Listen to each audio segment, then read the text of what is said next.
మా నాన్న నాతో ఒట్టు వేయించుకున్నాడు. ఒకవేళ నేను మహల్లో ఎవరితో అయినా మాట్లాడితే అప్పుడు ఆయన దేవుడి దగ్గరికి వెళ్ళిపోతాడట.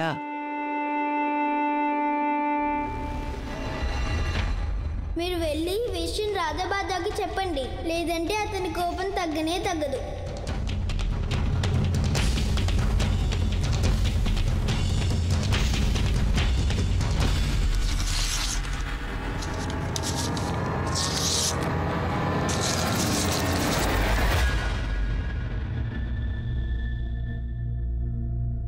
మౌనవ్రతం ఉన్నప్పుడు ఇలా రాతలో కూడా మాట్లాడకూడదు, లేదంటే వ్రతభంగం అయిపోతుంది.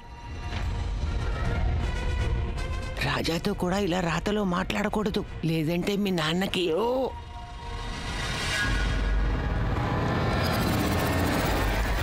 మేం చెప్పినట్టు నువ్వు చేస్తావుగా.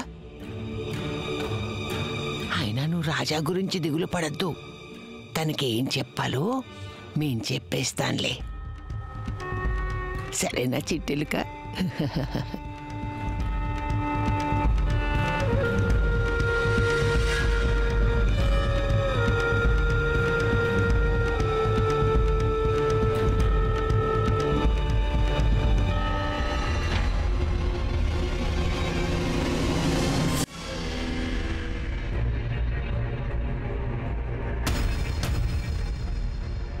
రాణి, రాణి,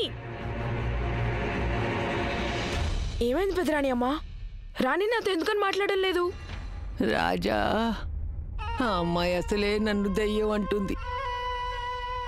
ఇక మేం జరిగింది చెప్పావంటే మీరు కూడా నన్ను దయ్యం అని అంటారు.